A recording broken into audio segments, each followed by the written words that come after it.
नमो श्रीयतिराजाय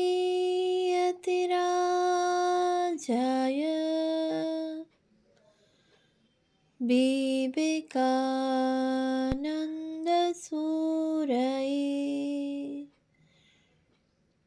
सच्चित्सुखस्वरूपाय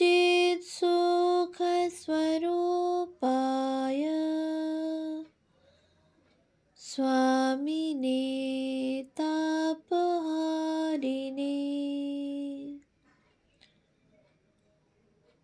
ॐ स्थापकाय च धर्मस्य सर्वधर्म स्वरूपिणे अवतारवरिष्ठाय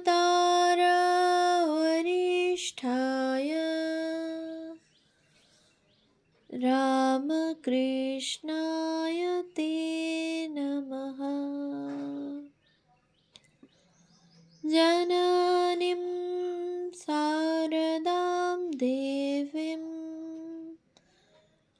रामकृष्णं जगद्गुरुं पादपद्मे त्वयोश्रित्वा प्रणमामि মুহুর্মুহু। পূজনীয় স্বামী লোকেশ্বরানন্দজির সম্পাদনায় রচিত শতরূপী সারদা গ্রন্থ থেকে পাঠ, পৃষ্ঠা সংখ্যা 480। নবজাগরণ, সমাজ বিবর্তন ও শ্রী মা সারদা দেবী। 4. জাতিভেদ প্রথার বিরুদ্ধে বিদ্রোহ ঊনবিংশ শতাব্দীর নবজাগরণের একটি উল্লেখযোগ্য দিক ছিল। ভক্তদের মধ্যে জাতি বিচার কখনোই না করার উপদেশ প্রায়ই সারদা দেবীর মুখে শোনা যেত। স্বামী ঈশানানন্দের সাক্ষ্য থেকে জানা যায় যে একবার তিনি স্বগ্রাম জয়রামবাটিতে তাঁর রক্ষণশীল আত্মীয় স্বজনের দৃষ্টি এড়িয়ে এক অস্পৃশ্য বাগদি যুবককে দীক্ষা দিয়েছিলেন। উৎস মাতৃ সান্নিধ্যে, পৃষ্ঠা 147-48। আর একবার ওই গ্রামের বাড়িতেই জগদ্ধাত্রী পূজার পর তার বিভিন্ন জাতের ভক্তকে সাধু ব্রহ্মচারী গৃহস্থ নির্বিচারে একই পাত্র হতে মুড়ি ও জিলিপি খেতে দেন। মায়ের আচার আচরণ দেখে তার গ্রামবাসীর মনেও এই ধারণা জন্মেছিল যে ভক্তেরা একটি স্বতন্ত্র জাতি, তাদের মধ্যে কোনো সামাজিক ব্যবধান রাখা চলে না।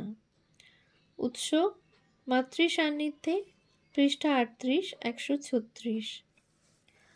আপন পিতৃব্যের মৃত্যুর পর তার শবদেহ শ্মশানে বহন করে নিয়ে যাবার সময় 3 জন ব্রাহ্মণের সঙ্গে এক শূদ্র ভক্ত ছিলেন।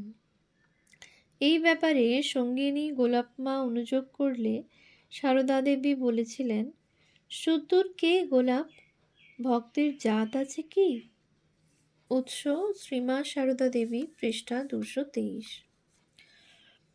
অন্তত 2টি ক্ষেত্রে তিনি তাঁর ভ্রাতুষ্পুত্রদের বয়স্ক কায়স্থ ভক্তের পদধূলি নিতে বলেছিলেন বলে জানা যায়। উৎস শ্রী শ্রী মায়ের কথা, 2য় ভাগ, পৃষ্ঠা 344-45, শ্রীমা সারদা দেবী, পৃষ্ঠা 502-503। যে যুগে সমুদ্র যাত্রা করলে হিন্দুর জাতি নাশ হতো এবং নিয়ম মাফিক প্রায়শ্চিত্ত করে আবার জাতে উঠতে হতো, সেই যুগে সারদা দেবী স্বামী বিবেকানন্দকে ধর্মপ্রচারের জন্য পাশ্চাত্য দেশে যেতে উৎসাহ দিয়েছিলেন। একথাও আমাদের মনে রাখতে হবে। প্রচলিত অর্থে শ্রীমা অবশ্যই সমাজ সংস্কারক ছিলেন না। সময় সময় লোকাচার বা দেশাচারকে তিনি মেনে নিয়েছেন। কোনো দীর্ঘকাল প্রচলিত সামাজিক প্রথাকে প্রত্যক্ষভাবে আঘাত না করে ধীরে ধীরে তার বিরোধী নতুন ভাব বা নতুন প্রথাকে সমাজে প্রতিষ্ঠিত করাই ছিল তাঁর অভিপ্রেত। জাতিভেদ প্রথার বিধিনিষেধও এইভাবে ভক্তমণ্ডলীর মধ্যে প্রথমে লঙ্ঘন করে সারদা দেবী এক নতুন ভেদবিহীন সমাজের আদর্শ ধীরে ধীরে জনমানসে প্রতিষ্ঠিত করতে চেয়েছিলেন। স্বামী বিবেকানন্দের সমাজ সংস্কারের আদর্শও অনুরূপ ছিল। আমার সমরনীতি শীর্ষক বক্তৃতায় স্বামীজি বলেছেন যে আধুনিক ভারতীয় সমাজ সংস্কারকদের সঙ্গে তার প্রভাব ছিল কেবল সংস্কারের প্রণালীতে। তাঁদের প্রণালী ভেঙে চুরে ফেলা, আমার পদ্ধতি সংগঠন। আমি সাময়িক সংস্কারে বিশ্বাসী নই, আমি স্বাভাবিক উন্নতিতে বিশ্বাসী। উৎস: স্বামীজির বাণী ও রচনা, পঞ্চম খণ্ড, উদ্বোধন কার্যালয়, কলিকাতা, চতুর্থ সংস্করণ, 1383, পৃষ্ঠা 101। প্রাচীন ঐতিহ্যকে সরাসরি আক্রমণ না করে তার মধ্যে নতুন ভাব সঞ্চারের দ্বারা তাকে যুগোপযোগী করে তোলাই ছিল এদের কাম্য। ধ্বংসে নয়, সৃষ্টিতেই ছিল এদের আগ্রহ। 5. জাতিভেদ প্রথার মতোই স্ত্রী শিক্ষা বা নারী প্রগতির সম্বন্ধে সারদা দেবীর দৃষ্টিভঙ্গি অপেক্ষাকৃত আধুনিক ও উদার ছিল। আগেই বলা হয়েছে যে সারদা দেবী নিজের জীবনে লৌকিক শিক্ষালাভের সুযোগ বিশেষ পাননি। ব্যক্তিগত আচরণে তিনি অত্যন্ত লজ্জাশীলা ছিলেন এবং সেই যুগের অধিকাংশ ভদ্র মধ্যবিত্ত বাঙালি পরিবারের মহিলার মতো তাঁরও চলাফেরার অবাধ স্বাধীনতা ছিল না। তা সত্ত্বেও ভগিনী নিবেদিতার স্ত্রী শিক্ষা বিস্তারের প্রয়াসে তার আন্তরিক সমর্থন ও সহানুভূতি ছিল। নিবেদিতা বিদ্যালয়ের সঙ্গে তার নারীর যোগ ছিল। স্বামী গম্ভীরানন্দ লিখেছেন, নিবেদিতার কর্মশক্তির তিনি প্রশংসা করিতেন এবং সুধীরা দেবী প্রভৃতি নিবেদিতার আদর্শে স্বাধীনভাবে নারী শিক্ষায় ব্রতী রহিয়াছেন দেখিয়া আনন্দ প্রকাশ করিতেন। এক স্ত্রী ভক্তের অবিবাহিতা 5টি কন্যার জন্য দুশ্চিন্তার কথা শুনিয়া শ্রীমা বলিলেন, বিয়ে দিতে না পারো, এত ভাবনা করে কি হবে? নিবেদিতার স্কুলে রেখে দিও, লেখাপড়া শিখবে, বেশ থাকবে। উৎস: শ্রীমা সারদা দেবী, পৃষ্ঠা 508, শ্রী শ্রী মায়ের কথা, প্রথম ভাগ, দ্বাদশ সংস্করণ, 1387, পৃষ্ঠা 17। বস্তুত উত্তর কলকাতার বোসপাড়া লেনে এই বালিকা বিদ্যালয় প্রতিষ্ঠার সময় সারদা দেবী স্বহস্তে শ্রী রামকৃষ্ণের পূজার্চনা করেন এবং তাঁর আশীর্বাদ নিয়েই এই বিদ্যালয়ের কাজ আরম্ভ করা হয়। উৎস: শ্রীমা সারদা দেবী, পৃষ্ঠা 200। তিনি যে মধ্যে মধ্যে এই বিদ্যালয়ে গিয়ে এখানকার ছাত্রীদের উৎসাহিত করতেন, তাও প্রত্যক্ষদর্শীর সাক্ষ্য থেকে জানা যায়। উৎস: শ্রী শ্রী মায়ের কথা, দ্বিতীয় ভাগ, পৃষ্ঠা 278-79। আপন 2 ভ্রাতুষ্পুত্রকে তিনি সাধারণভাবে লেখাপড়া শিখিয়েছিলেন এবং এদের একজন, রাধু, বিবাহের পরে 14 বছর বয়সেও মিশনারি পরিচালিত বিদ্যালয়ে যাতায়াত করিতেন। সঙ্গিনী গোলাপ মা এই ব্যাপারে আপত্তি জানালে সারদা দেবী তাকে নিরস্ত করে বলেন যে এতে দোষের কিছু নেই, বরং লেখাপড়া ও হাতের কাজ শেখার ফলে রাধুর শ্বশুরালয়ের মহিলাদের ও তাদের প্রতিবেশিনীদেরও উপকার হওয়া সম্ভব। উৎস: শ্রীমা সারদা দেবী, পৃষ্ঠা 508। স্বগ্রাম জয়রামবাটি যাওয়ার পথে কোয়ালপাড়া গ্রামে সারদা দেবী মধ্যে মধ্যে কয়েকদিন বিশ্রাম করে যেতেন এবং সেখানে তিনি একটি আশ্রমেরও প্রতিষ্ঠা করেছিলেন। এই গোয়ালপাড়া ও পার্শ্ববর্তী গ্রামগুলির মেয়েদের শিক্ষাদানের ব্যাপারেও সারদা দেবী আগ্রহ প্রকাশ করেছিলেন কিন্তু উপযুক্ত শিক্ষয়িত্রী না পাওয়া যাওয়ায় তার মনস্কামনা পূর্ণ হয়নি। উৎস: শ্রীমা সারদা দেবী, পৃষ্ঠা 508 থেকে 509।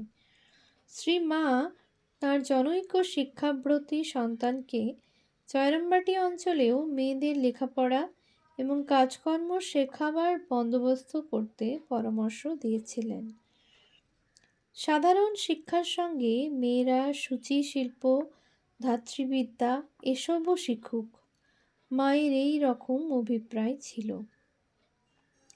উৎস: শ্রী শ্রী মায়ের স্মৃতিকথা, স্বামী শারদেশানন্দ, উদ্বোধন কার্যালয়, কলিকাতা, 1389, পৃষ্ঠা 159। তারই আগ্রহাতিশয্যে গৌরীমার শারদেশ্বরী আশ্রমের একটি বুদ্ধিমতী সপ্রতিভ বালিকার ইংরেজি শিক্ষার ব্যবস্থাও করা হয়, যদিও গৌরীমা নিজে ইংরেজির চেয়ে সংস্কৃত শিক্ষার বেশি পক্ষপাতী ছিলেন। উৎস: সারদা রামকৃষ্ণ, দুর্গাপুরী দেবী, শ্রী শ্রী শারদেশ্বরী আশ্রম, কলিকাতা, 1368, পৃষ্ঠা 346। আধুনিক সমাজে নেতৃত্ব করতে হলে ইংরেজি শেখা প্রয়োজন, মা কথা বুঝেছিলেন। শুধু শিক্ষার অধিকার নয়, উপযুক্ত ক্ষেত্রে মেয়েদের ব্রহ্মচর্য ও সন্ন্যাস গ্রহণের এবং শাস্ত্র পাঠ ও পূজার্চনার অধিকারও সারদা দেবী স্বীকার করতেন। গৌরীমার আশ্রমের ব্রহ্মচারিণী মহিলারা তার বিশেষ প্রিয়পাত্রী ছিলেন। মাতৃভবনে তিনি স্বহস্তে ঠাকুরের নিত্য পূজা করতেন এবং নিজে অক্ষম হলে অন্য কোনো মহিলাকে দিয়ে পূজা করাতেন। উৎস: সারদা রামকৃষ্ণ, দুর্গাপুরী দেবী, পৃষ্ঠা 305।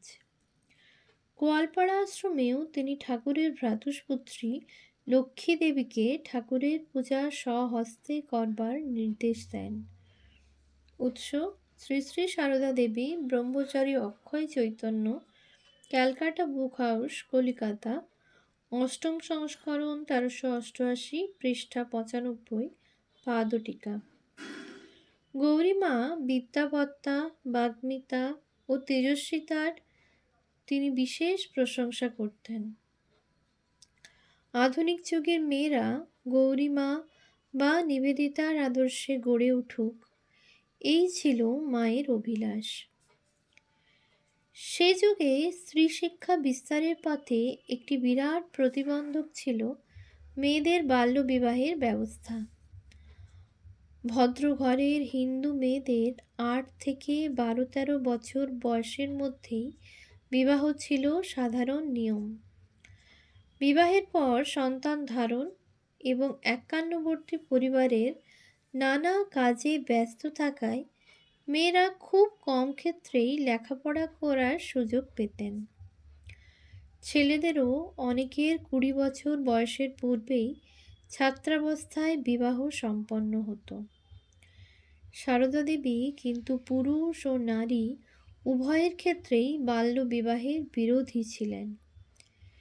সে সময় দুজন মাদ্রাজি তরুণী 20-22 বছর বয়সেও নিবেদিতার বিদ্যালয়ে পড়াশোনা করত। শ্রীমা তাদের কথা উল্লেখ করে বলেছিলেন, আহা, তারা কেমন সব কাজকর্ম শিখেছে, আর আমাদের এখানে পোড়া দেশের লোকে কি 8 বছরের হতে না হতেই বলে, পরগোত্র করে দাও, পরগোত্র করে দাও। আহা, রাধুর যদি বিয়ে না হতো তাহলে কি এত দুঃখ দুর্দশা হতো? মায়ের এক সহোদর ভক্তদের কালীমামা তার কনিষ্ঠ পুত্রের মাত্র 11 বছর বয়সে বিবাহের আয়োজন করে মাকে কলকাতায় পত্রযোগে সেই সংবাদ জানালে শ্রীমা কঠোর মন্তব্য প্রকাশ করে বলেছিলেন, ছোট ছোট ছেলের বিয়ে দিচ্ছে, আমার কাছে মত আদায় করে নিচ্ছে, আখেরে যে কষ্ট পাবে তা জানে না। উৎস: শ্রীমা সারদা দেবী, পৃষ্ঠা 507। হিন্দুদের প্রায় সমস্ত প্রাচীন স্মৃতিশাস্ত্রে মেয়েদের বাল্যবিবাহ আবশ্যিক বলে নির্দিষ্ট হওয়া সত্ত্বেও সারদা দেবীর উদার যুক্তিনিষ্ঠ মন এই প্রাচীন সামাজিক অনুশাসনকে সমর্থন করতে পারেনি। ওম শান্তি শান্তি শান্তি। হরিঃ ওম তৎসৎ।